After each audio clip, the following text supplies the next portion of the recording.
नमस्कार साथियों।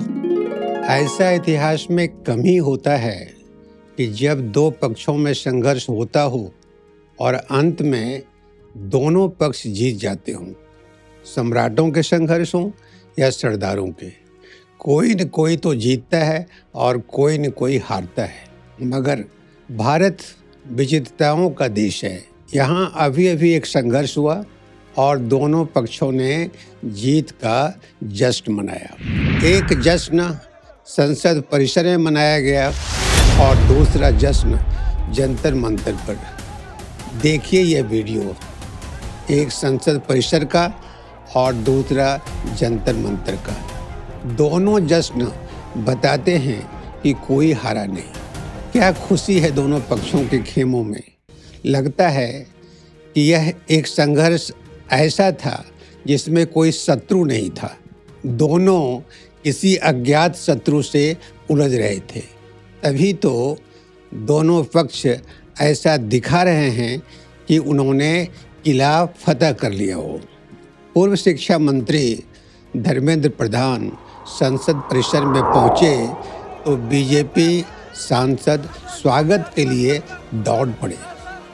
सांसद उत्साह और उमंग से भरे हुए थे। यहाँ तक कि धर्मेंद्र प्रधान के माथे पर मिथिला का पाग पहना दिया गया। मिथिला में पाग का एक सांस्कृतिक महत्व है। यह पाग शुभ मौक़ों पर शुभ कार्य के लिए पहनाया जाता है। धर्मेंद्र प्रधान को शुभ कार्य करने का मौका नहीं मिल रहा था। उन्हें यह शुभ कार्य करने का मौका तब मिला जब नीट का पेपर लीक हुआ और 25 से अधिक बच्चों ने आत्महत्या कर ली। आतंकवादी बच्चों ने उनके खिलाफ विद्रोह कर दिया। तब जाकर धर्मेंद्र प्रधान को शुभ कार्य करने और सम्मानित होने का सुअवसर मिला और उन्होंने शिक्षा मंत्री के पद पर लात मारकर यह अवसर हासिल कर लिया। धर्मेंद्र प्रधान नक कटाकर शहीद हो गए। सवाल है कि बीजेपी सांसद धर्मेंद्र प्रधान का स्वागत और भौड़ा प्रदर्शन कर देश को क्या संदेश देना चाहते हैं। क्या यह प्रदर्शन सिर्फ प्रदर्शन मात्र है या इसके पीछे कोई उद्देश्य है। इसका उद्देश्य और इसके पीछे का संदेश जानने के पहले धर्मेंद्र प्रधान द्वारा लिखे इस्तीफे पत्र को पढ़िए। इस पत्र में वे अपनी उपलब्धियां गिनाते हैं और कहते हैं कि जिम्मेदार पदों पर बैठे लोगों ने छात्रों को भड़काया है।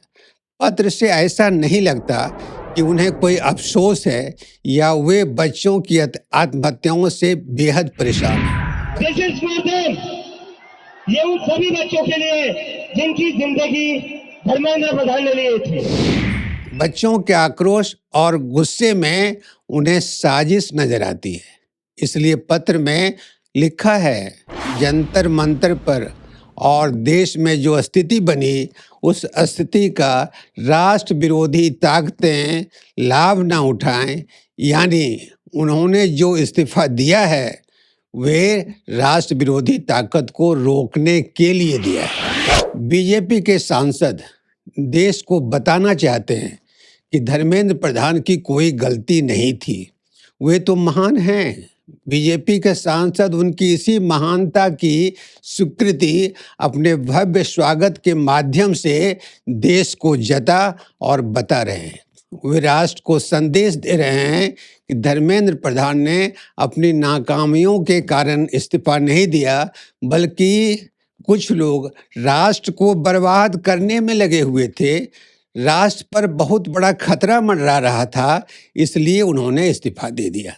इतिहास में अक्सर होता है कि जो सरकार ज़्यादा दिनों तक टिक जाती है तो उसकी आंखें अंधी और कान बहरे हो जाते हैं। बीजेपी के सांसदों ने संसद परिसर में जो उत्सव मनाया उससे लगता है कि वे आंदोलनकारियों को चिढ़ा रहे हैं और वे आने वाले खतरों के प्रति गंभीर नहीं हैं।